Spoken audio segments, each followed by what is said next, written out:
English phrases for talking about plans and goals from espressoenglish.net. Do you make New Year's resolutions? Here are the top 5 goals people tend to have for the new year, along with some other ways to express related goals. The most common goal is to lose weight. Here are some other ways to express related plans. You could say, I want to lose 10 pounds. I'm trying to get back into shape. Or, I'm trying to get in better shape. Or, my goal is to work out more. Work out means exercise. You could also resolve to eat healthier, eat less, or eat more fruit and vegetables. Or you could say you plan to cut down on junk food. Cut down on means to reduce, and junk food refers to unhealthy food. The second most common New Year's resolution is to get organized. Here are some other ways to say it. I want to manage my time better. My goal is to stop procrastinating or stop putting things off. Both procrastinating and putting things off refer to delaying your tasks and responsibilities. You could also say you'd like to be more punctual. Someone who is punctual arrives on time. Another way to express this is to say you hope to stick to your schedule. To stick to something means to follow it or accompany it closely. Finally, you might have a goal of having a better work-life balance. This means you avoid working too much. Another common goal is to spend less money and save more money. You could say you want to save up for something like a new car, a house, or a trip. A related goal is to get out of debt or pay off debt. The word debt refers to money you owe and need to pay back.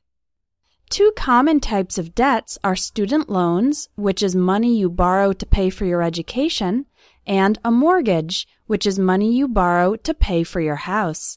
So one of your goals might be to pay off my student loans or pay off my mortgage.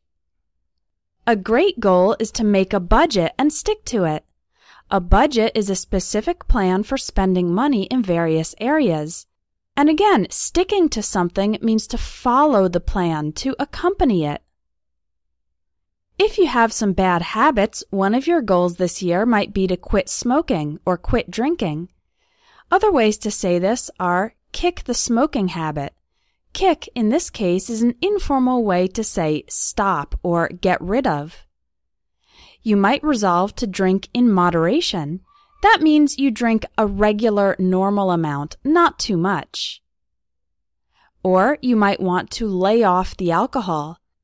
To lay off something means to stop using or stop consuming so much of it.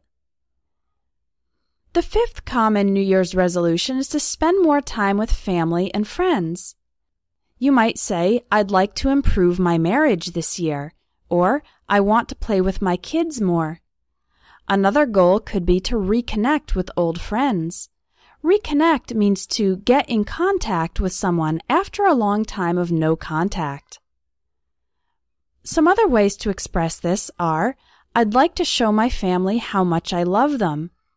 And I hope to be a better husband, a better wife, a better mother, or a better father. All of these phrases refer to goals of improving relationships. So now that you know the most common resolutions, how can we talk about making them? Here are some English phrases for stating your goals. Use I'm going to and I'm not going to state promises and intentions. You can add the word definitely for extra emphasis. For example, this year I'm definitely going to learn a new language. From now on, I'm not going to eat at McDonald's.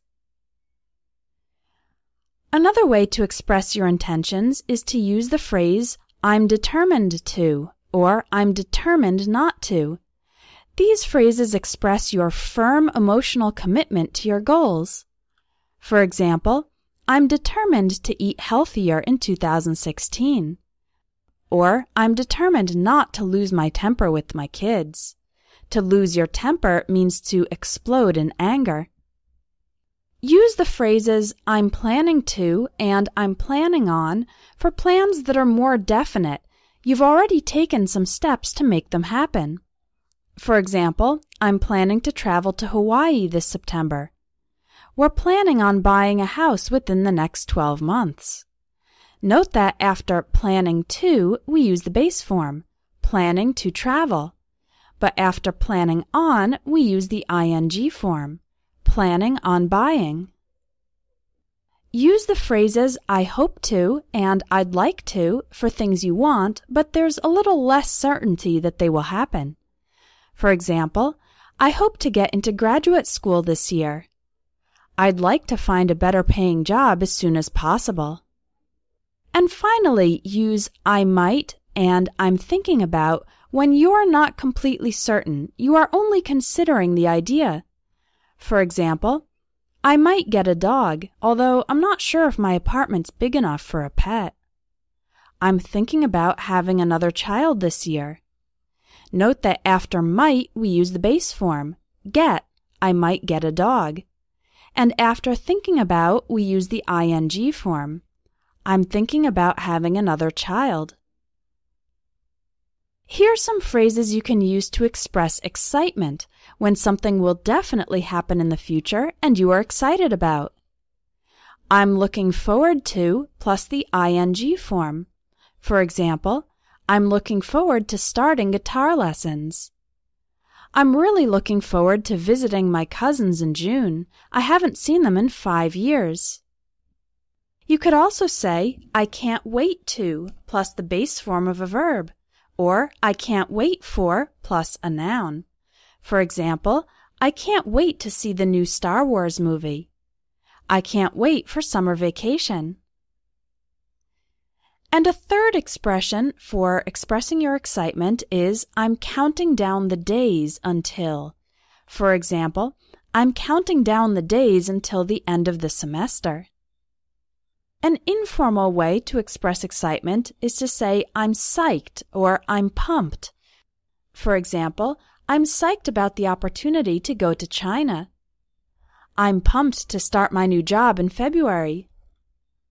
Finally, you can use the future perfect to talk about what you hope to accomplish or finish before the year ends.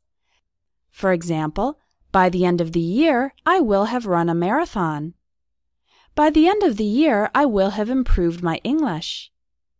By the end of the year, I will have saved up $10,000. By the end of the year, I will have gotten a promotion.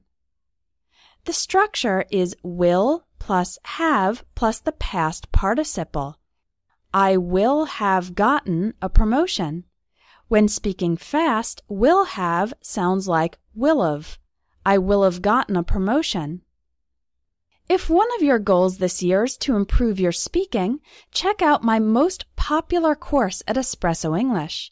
It's the Everyday English Speaking course, which will teach you English for daily life, social English, and functional English. It's a very practical course based on real-life situations.